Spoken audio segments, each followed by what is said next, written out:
Salut! Aujourd'hui, je vais te donner ma technique pour apprendre facilement le suédois. Beaucoup connaissent déjà cette technique, elle est assez connue, mais je dois t'en parler.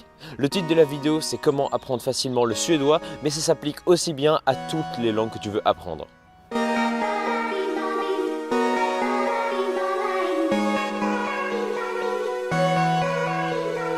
En fait, moi, j'aime beaucoup les langues, mais mon plus gros problème, c'est que je ne suis pas bon en langue. J'ai du mal et ça me demande beaucoup de travail, c'est pas quelque chose de naturel. J'aime bien pourtant savoir communiquer avec des gens sans difficulté, sans barrière. C'est pour ça que j'essaie constamment de m'améliorer dans des langues que je maîtrise déjà partiellement, comme l'anglais. J'écoute des podcasts, des talks, je lis. Apprendre une langue, c'est atteindre un objectif, c'est avancer petit à petit plus proche de son but. C'est un travail de tous les jours. Et il y a peu, j'ai entendu parler d'une application qui facilite énormément l'apprentissage d'une langue, ça s'appelle Duolingo. En fait, les créateurs de cette application voient l'apprentissage d'une langue comme atteindre un objectif. C'est quelque chose qui doit se découper en micro-tâches quotidiennes et qui doit se pratiquer tous les jours sans exception. En fait, pour les créateurs de l'application, ce n'est pas important que tu fasses 2 heures d'apprentissage et puis que tu répètes ça parfois. En fait, pour eux, c'est plus important d'y travailler tous les jours un petit peu. Ce qui compte, ce n'est pas d'y travailler beaucoup en une journée, mais d'y être confronté quotidiennement.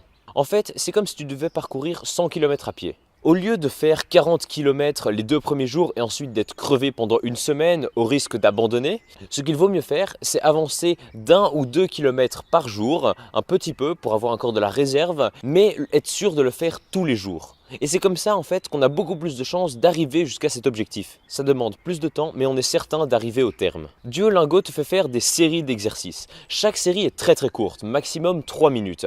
Et c'est très intuitif. Dans l'application, tu as un objectif de points quotidien à atteindre. Et donc au début, tu choisis combien de temps tu veux y passer par jour, que ce soit 5, 10 ou 20 minutes. En téléchargeant l'appli, tu dois choisir la langue que tu veux apprendre.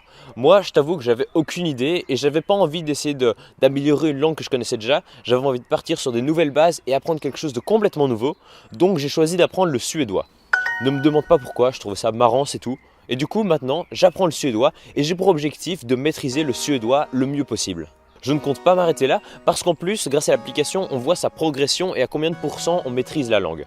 Apprendre une langue, c'est quelque chose de formidable. Ce sera toujours quelque chose qui te servira dans la vie. Duolingo est vraiment une solution pour apprendre ça facilement et en plus, ils ont intégré à leur application le système de gamification.